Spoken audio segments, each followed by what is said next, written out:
You know, one of my favorite things about watching Dota or just sports and esports in general is watching a team that goes from pretty underacknowledged to, maybe they're in contention and then just seeing that improvement to getting themselves to the top of the region when it seemed like it was pretty damn impossible to get there. And that's kind of the story with TSM.FTX or Undying, who last year they just barely missed out on both majors that happened because they just could not break into the top two in North America. Quincy Crew, now known as Sonics, and Evil Geniuses were just too good at the time, and Undying was just not able to break through. But when they did have their chance in the regional qualifiers for North America for TI10, when both of those teams were already directly invited to TI due to them already qualifying by points, they breezed through those qualifiers. They didn't drop a single game, if I recall correctly, and they made it to TI. They had a pretty solid group stage performance. They placed ahead of Evil Geniuses in the group stage and ahead of Quincy Crew, if I'm not mistaken.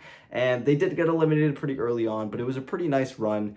And it has just been just a year and a half, 2 years of just steady improvement from this team. And now they have gotten themselves to the top of North America heading into TI11. And now we're going to be previewing TSM.FTX, who placed with 1,380 DPC points over this past year. First place team heading into this year's International from North America, and the 8th place team internationally. I'm super stoked to be talking about this team with you guys. I've already done previews for a whole bunch of teams already, so if you haven't seen those, check those out on my channel. I will be having a preview done for every team that I haven't done yet before the Last Chance qualifiers start, as well as having my Last Chance qualifier preview up before that starts on October 8th. So if you don't want to miss that, like, share, subscribe, hit the bell so you're notified, as well as joining the Discord. Top link in the description if you want to join our Discord so you're always notified. And let's get into it. So, TSM.FTX, let's take a look at this roster, which, despite the fact that a lot of these members have been to TI before, they actually don't have a whole lot of TI success, and I would still call them an underdog heading into this tournament because of that. Although, again, super dominant team, and they technically are the top team in North America right now. So, kicking things off, position 1, we have Tomato. His furthest run at TI was, of course, last year, finishing 13th to 16th place with Undying at TI10. This will be his 3rd international. Bryle, same thing for his run. This will be his 2nd time attending TI. Same thing for Saberlight as well, which was a little weird. I thought Saberlight had been to TIs before joining this stack, but alas, he hadn't. Moon Meander, who has, of course, been around the scene for a very long time, his furthest run was finishing 9th to 12th place back at TI5 and 6. With Complexity at first and then OG. This will be his 5th international in his career. And then finally, playing position 5, we have Dubu, who finished top 6 back at TI6 with MVP. This will be his 5th international as well. And their coach, Misery, who, of course, acclaimed player, been around for a very long time. As a player, he has been to the international 7 times, finishing 2nd place back at TI6 with DC, Digital Chaos. And as a coach, he has only been to TI once before, and unfortunately, it wasn't a great showing, finishing 17th to 18th place at TI8 with Pain Gaming. So he's hoping for a little bit of a better result there. Which, speaking of results, let's take a look at TSM.FTX's results over this past year, and very similar to a lot of teams heading into this year's International.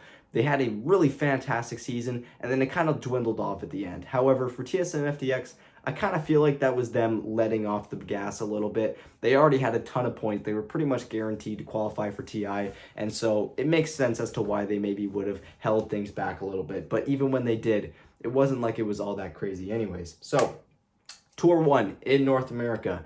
Again, coming off of a pretty fantastic run at TI10. They hold their roster together. Other teams like Quincy Crew and Evil Geniuses have been completely blown up. Their rosters are in shambles.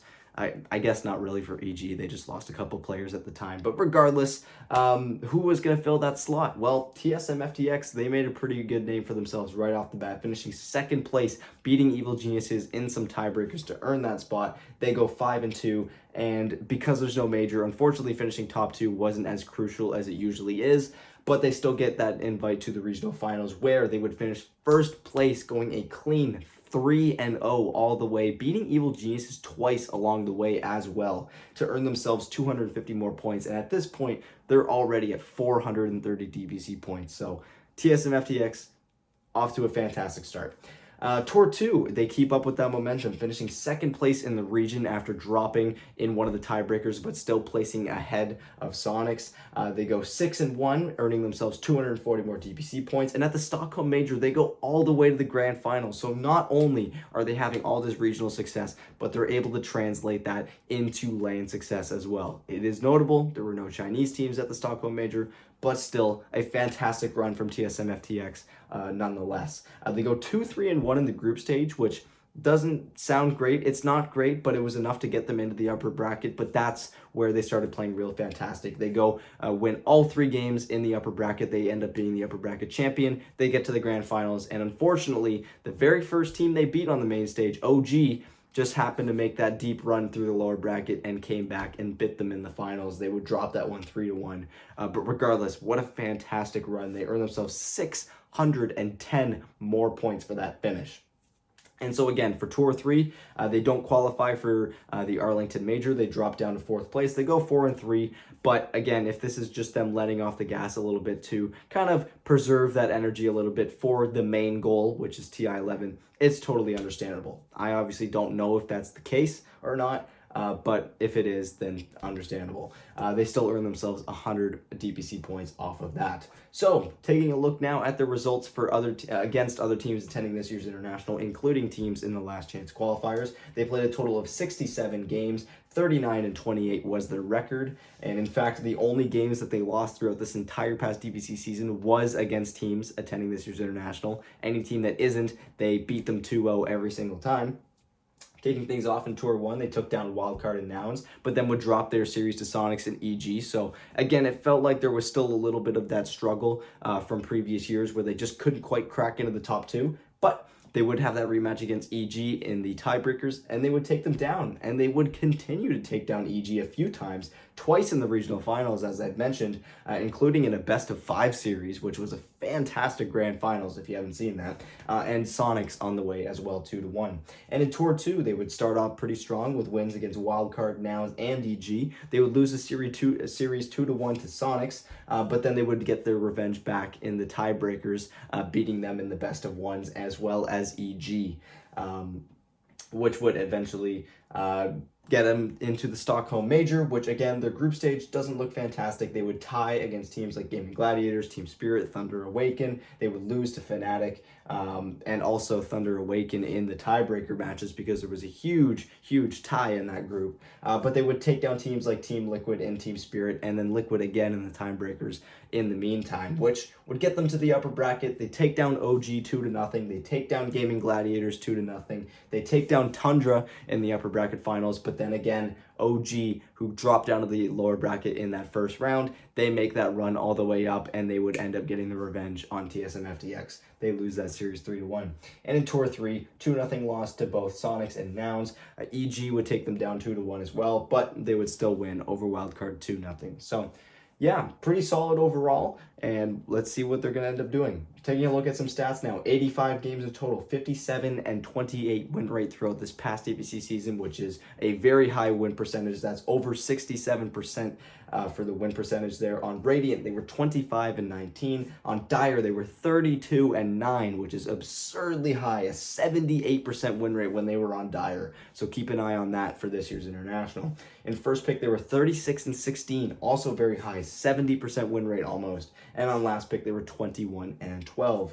For Radiant first pick, 25-16. On Radiant last pick, they only played that orientation 3 times, but they lost every single time, 0-3. But on Dire first pick, they were 11-0. So, you know, they didn't play those 2 orientations very much, but they had polar opposite results. And then on Dire last pick, 21-9. So, taking a look now at matches that were less than 40 minutes in length, they were 40-18, and in games that were longer than 40 minutes, they were 17-10. So that win rate does come a little bit down the longer the game goes, but still holding steady results regardless of the game length.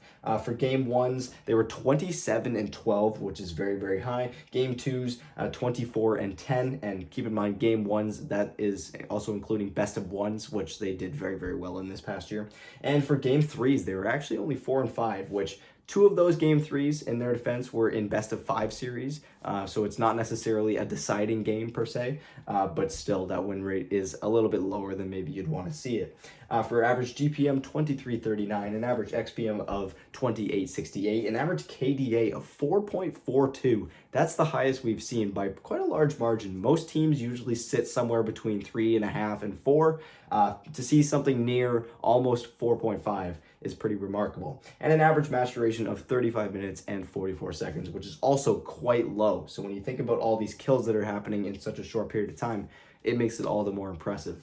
And finally, now taking a look at some hero stats, they picked an even 100 different heroes throughout this past year across those 85 games. The most played being Bane with 17, Ember Spirit with 13, Storm Spirit with 12. We then have Monkey King with 11, and Chaos Knight and Pangolier with 10 each. For their best heroes, Queen of Pain, they were a perfect 6-0 on that hero. Treant Protector, they were 4-0, not one that I was expecting to see on this list, given that Treant hasn't really been in the meta for quite some time, but they were 4-0 on it, which is a perfect record. Chaos Knight, they were 9-1. Enchantress and Death Prophet, they were 8-1 with. Beastmaster, Io, and Morphling, they were 7-1. And finally, Pangolier, they were 8-2 with. For their worst heroes, there really were not that many. There were a lot of heroes that were 0-1, but other than that, we just had Lena, who was 0-3, and Wraith King, who was 2-4, which isn't even that bad. For most bands, total of 96 different bands.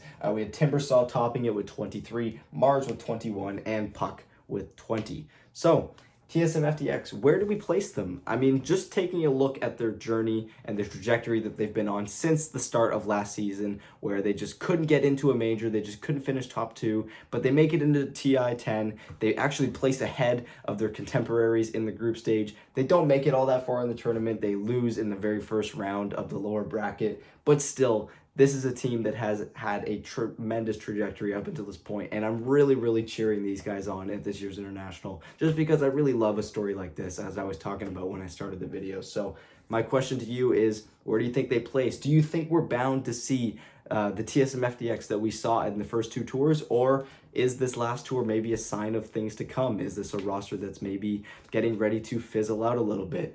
And will we see a very similar result to Misery's result as a coach back at TI8 for Pain Gaming, where they didn't make it out of the group stage? I'd love to hear you guys' thoughts and opinions. One thing that I will point out is that their group stage was something of note. That was a little bit of a struggle for TSM.FTX in the one land that they did play. We'll see if they're able to keep their head above water against the best teams in the world at this year's International. Thank you guys so much for watching. I'll be having my preview for Boom going up next, so if you don't want to miss that, like, share, subscribe, hit the bell, join the Discord, and yeah, I'll be uploading every single preview for every team that I haven't done yet before October 8th. So yeah, thank you guys so much for watching. Bye.